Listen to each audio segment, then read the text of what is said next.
नमस्कार, पक्ष विपक्ष देख रहे हैं आप और मैं हूं आपके साथ वक्ता दुबे। इंडिया गठबंधन की समन्वय समिति की पहली बैठक बुधवार को दिल्ली में हुई और शरद पवार के घर हुई इस बैठक में तय हुआ कि इस नए विपक्षी गठबंधन की पहली साझा रैली मध्य प्रदेश के भोपाल में होगी। ये रैली अक्टूबर के पहले हफ्ते में होगी, यानी साफ है कि विपक्षी गठबंधन की निगाहें लोकसभा चुनाव से पहले इस साल के अंत में 5 राज्यों में होने वाले विधानसभा चुनावों पर भी टिकी हुई हैं।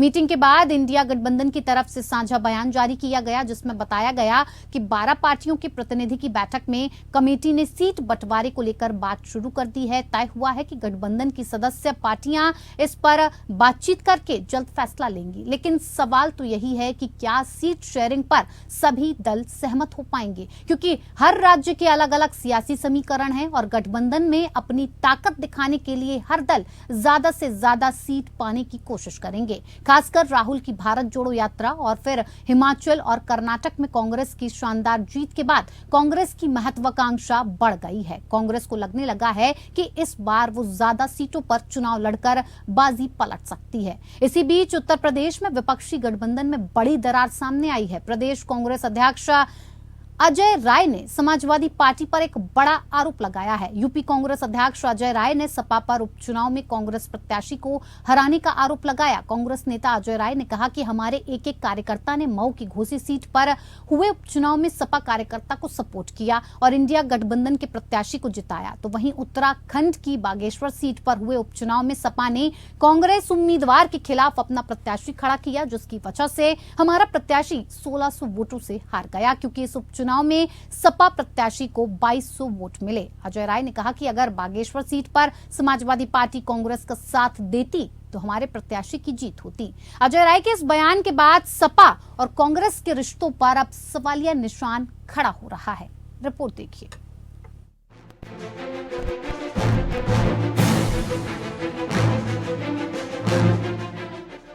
इंडिया अलायंस ने मिशन 2024 के लिए कमर कस ली है। दिल्ली में शरद पवार के घर हुई इंडिया गठबंधन समन्वय समिति की बैठक में ताबड़तोड़ रैलियों से एनडीए और बीजेपी को बेनकाब करने का फैसला लिया गया है। इसकी शुरुआत बीजेपी शासित राज्य मध्य प्रदेश की राजधानी भोपाल से होगी।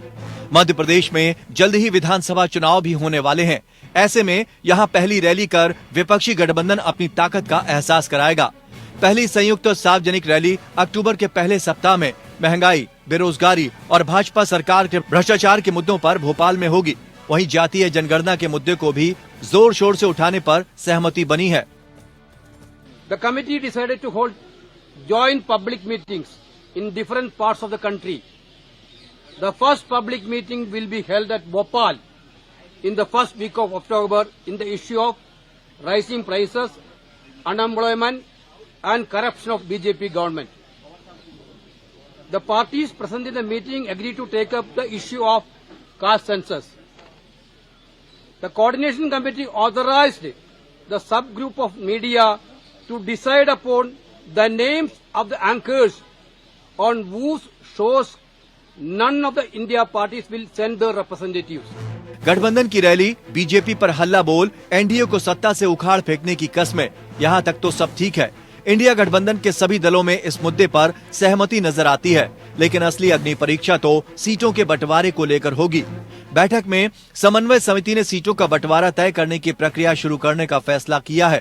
यह निर्णय लिया गया है कि सदस्य दल बातचीत करेंगे और जल्द से जल्द निर्णय लेंगे। बैठक जो है बहुत ही फ्रूटफुल रहा, पॉजिटिव रहा और सारे विषयों पे जो है बातें की गई और आगे की रणनीति को भी तय किया गया। और प्रेस ब्रीफ में केसी वेणुगोपाल जी ने सबके समक्ष जो है बात भी रखी है। तो ये तय हुआ है कि भाई पहली जो इंडिया अलायंस की जो रैली होगी first week of October Bhopal में होगी और ये भी तय किया गया कि सीट शेयरिंग को लेकर के जल्द से जल्द जो है जो भी पार्टी मेंबर्स है जल्दी अलायंस के सब लोग जो है इस पे बातचीत जो है शुरू कर देंगे। लेकिन सीट शेयरिंग को लेकर जिस तरह का माहौल दिल्ली, पंजाब, बंगाल ही नहीं यूपी, बिहार और महाराष्ट्र में देखने को मिल रहा है, उससे इंडिया गठबंधन का रास्ता आसान नजर नहीं आ रहा है। अपेक्षाकृत शांत दिख रहे यूपी, बिहार में भी संयुक्त उम्मीदवार को लेकर तनाव कम नहीं है। दरअसल उन्हीं राज्यों में सीट शेयरिंग मुश्किल होती जा रही है, जिन राज्यों में कांग्रेस इकाइयां अति महत्वाकांक्षी हो गई हैं। विपक्षी गठबंधन से सीट शेयरिंग के फार्मूले के तौर पर ये आवाज उठ रही है कि 2019 के लोकसभा चुनाव में प्रदर्शन के आधार पर सीटों का बंटवारा हो। लेकिन राहुल की भारत जोड़ो यात्रा और फिर हिमाचल और कर्नाटक में कांग्रेस की शानदार जीत के बाद कांग्रेस की महत्वाकांक्षा बढ़ गई है। कांग्रेस को लगने लगा है कि इस बार वो ज्यादा सीटों पर चुनाव लड़कर बाजी पलट सकती है। लेकिन क्या गठबंधन में कांग्रेस को मन माफिक सीटें मिल पाएंगी, इस पर बड़ा संशय है। अगर कांग्रेस को ज्यादा सीटें नहीं मिली तो क्या कांग्रेस पार्टी कुर्बानी के लिए तैयार है? दरअसल गठबंधन में शामिल सभी पार्टियां महत्वाकांक्षा को त्यागने के दावे तो बहुत करती हैं, लेकिन वास्तव में कोई तैयार नहीं होता। आप नेता राघव चड्ढा कहते हैं कि गठबंधन को सफल बनाने के लिए इसमें शामिल प्रत्येक राजनीतिक दल को 3 चीजों का त्याग करना होगा: महत्वाकांक्षा, मतभेद और मनभेद। लेकिन हरियाणा, दिल्ली और पंजाब में आम आदमी पार्टी की बढ़ती राजनीतिक इच्छाएं मुश्किल का सबब बन रही हैं। दिल्ली और पंजाब में कांग्रेस हो या आम आदमी पार्टी, कोई भी अपना हित छोड़ने को तैयार नहीं है। दिल्ली, पंजाब और हरियाणा में कांग्रेस और आम आदमी पार्टी की राज्य इकाइयां खुलकर आमने सामने हैं। कांग्रेस नेता अलका लामा ने तो दिल्ली में सभी सीटों पर चुनाव लड़ने का ऐलान कर अपनी महत्वाकांक्षा पिछले महीने ही दिखा दी थी। वहीं सीट शेयरिंग का मुद्दा सबसे मुश्किल बंगाल में होने वाला है। कांग्रेस नेता अधीर रंजन और ममता बनर्जी के बीच 36 का आंकड़ा है। अधीर रंजन ममता पर हमला करने का कोई मौका नहीं छोड़ते। बंगाल में हुए उपचुनाव में भी पार्टियां एक मत नहीं हो सकी। दूसरी ओर ममता और लेफ्ट किसी कीमत पर साथ आने को तैयार नहीं है। उपचुनाव में त्रिकोणीय मुकाबले में टीएमसी ने जीत दर्ज कर अपनी ताकत दिखा दी है। कांग्रेस और लेफ्ट उम्मीदवार मिलकर भी टीएमसी के सामने बौने साबित हुए हैं। ऐसे में बंगाल के लिए सीट शेयरिंग का फार्मूला निकालना एक बड़ी चुनौती है। उधर पीएम पद के लिए विपक्ष का चेहरा तय होना भी बड़ी चुनौती है। बुधवार को इंडिया गठबंधन समन्वय समिति की बैठक से ठीक पहले जेडीयू अध्यक्ष राजीव रंजन उर्फ ललन सिंह के बयान से गठबंधन में खलबली मच गई। ललन सिंह ने नीतीश कुमार के सपोर्ट में कहा कि नीतीश कुमार के कपड़ों पर आज तक कोई दाग नहीं है, वो पूरे देश का नेतृत्व करने के लिए खड़े हैं। इसे पीएम फेस के तौर पर नीतीश को प्रोजेक्ट करने की कोशिश माना जा रहा है। वहीं शरद पवार, ममता बनर्जी, अरविंद केजरीवाल समेत कई नेता हैं जो गाहे बगाहे पीएम पद की अपनी महत्वाकांक्षा को किसी न किसी तरीके से जाहिर कर ही देते हैं। ऐसे में सवाल तो यही है कि विपक्ष का गठबंधन तो बन गया, लेकिन क्या ये बंधन इतना मजबूत है कि वो सीट शेयरिंग और पीएम पद की महत्वाकांक्षा के तूफान का सामना कर पाएगा? Bureau report, APN.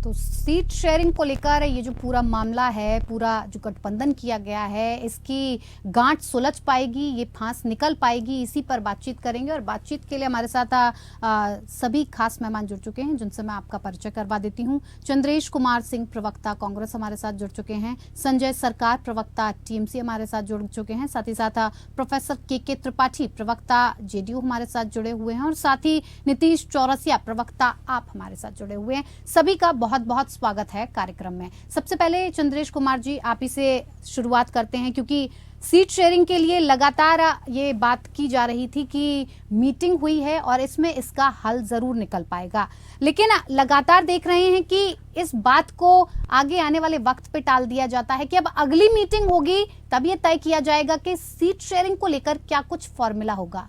क्या कारण है, क्या दिक्कत परेशानी आ रही है जो बार बार इस मामले को आगे बढ़ाया जा रहा है? क्योंकि अब तो चुनाव भी पास हैं, ऐसे में क्या लग रहा है कि जो दल आपके साथ आए हैं वो क्या ज्यादा महत्वाकांक्षी होते जा रहे हैं, इसलिए परेशानी हो रही है ये डिसाइड करने में कि सीट शेयरिंग का फॉर्मूला क्या होना चाहिए? India alliance an organise whole है, और जब हम संगठित पूर्ण हैं, एन ऑर्गेनाइज होल हैं, तो हमारे बीच किसी भी प्रकार का कोई मतभेद नहीं है, किसी भी प्रकार का कोई मतभेद नहीं है। जहां तक सीट शेयरिंग की बात है तो पूरे देश में चुनाव लड़ना है, और इस बात पर लगातार हमारा मंथन चल रहा है कि किस सीट से कौन एनडीए कैंडिडेट को हरा सकता है, भाजपा कैंडिडेट को हरा सकता है।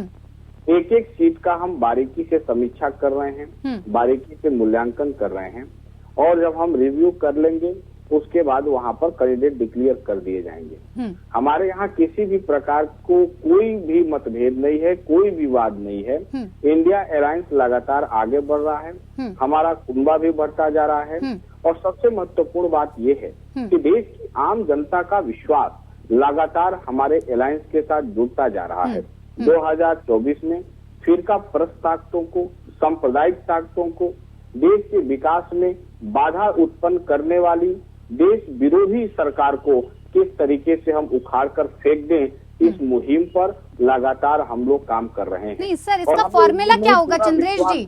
फॉर्मूला जब तय किया जाएगा तो क्या होगा? क्योंकि बार बार ये भी आवाज उठ रही है फॉर्मूले के तौर पर अगर देखा जाए कि 2019 के लोकसभा चुनाव में जिस आधार पर प्रदर्शन हुआ था उसी आधार पर सीटों का बंटवारा हो, लेकिन जीत कांग्रेस की बड़ी है। बात अगर सबसे महत्वपूर्ण बात यह है कि सीट को लेकर जब भी इंडिया अलायंस के किसी भी बड़े नेता से बात किया गया तो सबने बड़ा दिल दिखाया और सब लोग त्याग करने के लिए एक दूसरे के लिए तैयार हैं। चाहे वो कांग्रेस हो, चाहे टीएमसी हो, चाहे वो जनता दल यू हो, सब लोग एक दूसरे के साथ मिलकर आगे बढ़ने की मुहिम पर कार्य कर रहे हैं। सीट को लेकर कहीं कोई विवाद नहीं है। जहां कांग्रेस मजबूत है वहां कांग्रेस चुनाव लड़ेगी, जहां पर हमारे अन्य क्षेत्रीय दल जिस सीट पर मजबूत हैं वहां पर वो चुनाव लड़ेंगे। कहीं आगे पीछे होगा तो हम बैठकर बातचीत करके हल निकाल लेंगे। इंडिया अलायंस एक डेमोक्रेटिक अलायंस है और हमारे यहाँ सभी को अपनी बात रखने का पूरा अधिकार है, सभी को अभिव्यक्ति की आजादी है। इसलिए इंडिया अलायंस की बातों को हमारे ऐसा न जोड़कर देखा जाए कि हमारे अंदर कोई इस तरह की बात है। ये भारतीय जनता पार्टी के द्वारा फैलाया गया प्रोपेगेंडा है। ठीक है। तो आप ये मानते हैं कि कांग्रेस को अगर ज्यादा सीटें नहीं मिलती हैं, जब ये फॉर्मूला तय किया जाता है और सीट शेयरिंग होती है, तो कांग्रेस को अगर ज्यादा सीटें नहीं मिलती है तो वो कुर्बानी के लिए तैयार होगी? मैडम, ऐसा कोई विषय ही नहीं है कि कांग्रेस को ज्यादा सीट या कम सीट, जदयू को ज्यादा सीट या कम सीट। मैंने पहले कहा कि जिस सीट पर जो चुनाव जीतेगा वो चुनाव लड़ेगा। ठीक है। हम सब जानते हैं कि कांग्रेस के अलावा हमारे अलायंस में कोई ऐसा दल नहीं है जिसका विस्तार पूरे भारत में है और ये लगातार हमारे यहाँ नीतीश कुमार जी ने भी कहा और तमाम बड़े नेताओं ने लगातार कहा। तो हमारी उपस्थिति पूरे देश में है तो स्वाभाविक है कि सबसे ज्यादा सीट पर कांग्रेस चुनाव लड़ने जा रही है।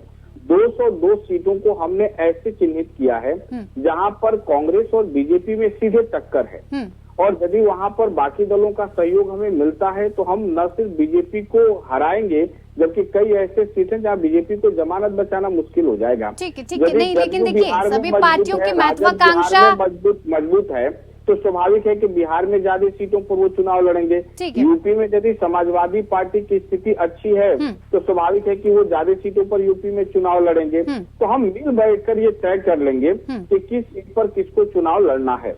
ठीक है, बिल्कुल। चंद्रेश जी, आपने बताया जिस तरह से कि किसी तरह का कोई मनभेद नहीं है, मतभेद नहीं है, बात बिल्कुल होनी भी चाहिए। जब इतना बड़ा गठबंधन किसी पार्टी को, सत्ता पक्ष को हराने के लिए बनाया गया है तो वो कामयाब भी होना बहुत जरूरी है। हमारे साथ नितेश चौरसिया भी प्रवक्ता आपसे जुड़े हुए हैं। नितेश जी, राघव चड्ढा की तरफ से साफ तौर पर सिर्फ यही बात कही गई कि अगर सीट शेयरिंग के फॉर्मूले पर बात करनी है, अगर इस पर आगे बढ़ना है, इस गठबंधन को बनाए रखना है तो 3 चीजों को त्यागना होगा: महत्वाकांक्षा, मनभेद और मतभेद। क्या लग रहा है कि मनभेद मतभेद नहीं है? क्योंकि कांग्रेस तो साफ कह रही है कि कहीं से मनभेद मतभेद और महत्वाकांक्षाएं नजर नहीं आ रही हैं, लेकिन आपकी तरफ से अगर ये बात की जाए तो राघव चड्ढा यही कहते नजर आ रहे हैं। पर जब चीजें देखी जाती हैं तो हरियाणा, दिल्ली, पंजाब में आम आदमी पार्टी अपनी इच्छाओं को और मुश्किलों को बढ़ते हुए ही देख रही है। सबसे पहले तो आप सभी को मेरा नमस्कार, आपके दर्शकों को मेरा नमस्कार। देखिए, इंडिया अलायंस देश के इसके लिए उठाया हुआ एक बहुत महत्वपूर्ण कदम है, जहाँ सभी विपक्षी दलों के नेता, सभी विपक्षी दलों की एक अपना अलायंस इन्होंने बनाया है, जिसमें ये बिल्कुल मैटर नहीं करता कि सीटों पे कौन कितना लड़ेगा। ये मैटर करता है कि जनता के हितकारी मुद्दे क्या होंगे, जनता के हित के कार्य क्या होंगे। जब देश में महंगाई अपने चरम सीमा पे हो तो हम बैठ के सीटों पे लड़ाई नहीं होती। जब देश में कर्ज अपने चरम पे हो तो हम बैठ के इस पर चर्चा नहीं करते। जब देश का एक हिस्सा जल रहा हो तो हमारे लिए सीटें अहम नहीं होती। बिल्कुल सही कहा हमारे नेता श्री राघव चड्ढा जी ने, और उन्होंने ये भी कहा, वो चूंकि कोऑर्डिनेशन कमेटी के सदस्य भी हैं, उन्होंने बहुत अच्छी बात कही कि 3 चीजों पर हमें ध्यान देना, महत्वाकांक्षा, त्याग और मंत्री, हमें तीनों चीजों पे। पार्टियां कहती तो ये है कि ध्यान देने की जरूरत है, मनभेद कहीं नहीं है, मतभेद नहीं है, लेकिन जब बात आती है राजनीति की तो कहीं ना कहीं वो चीजें दिखाई देती हैं। क्या आमने सामने खुलकर कांग्रेस नेता अलका लांबा ने नहीं कहा कि वो सभी सीटों पर अकेले लड़ेंगी? देखिए, अलका लांबा अगर कोई व्यक्तिगत स्टेटमेंट देती है तो उसको कांग्रेस पार्टी की स्टेटमेंट नहीं हो सकती, तो उसके बाद तुरंत क्लियरिफिकेशन भी आ जाता है। अलका लांबा प्रतिनिधित्व तो कांग्रेस का कर रही है ना।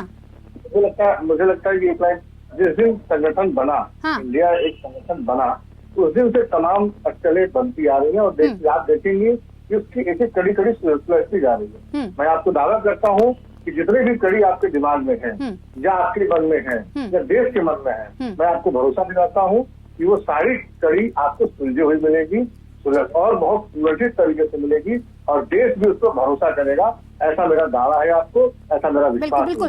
क्या प्रोफेसर के त्रिपाठी जी, एक बड़ा बयान आपकी तरफ से आया था, ललन सिंह पहुंचे नहीं थे मीटिंग में, उनके खराब स्वास्थ्य की वजह से शायद ये हवाला दिया गया था कि उनका स्वास्थ्य ठीक नहीं है, तो वो मीटिंग में नहीं पहुंच पाए, लेकिन जिस तरह का बड़ा बयान सामने आया है उसे क्या माना जाए? उनकी तरफ से कहा गया है कि जिस तरह का नेतृत्व उन्होंने किया है, जिस तरह से वो सामने आए, नेतृत्व देश का भी करने के लिए तैयार हैं, यानी कि पीएम का फेस बता दिया गया उन्हें।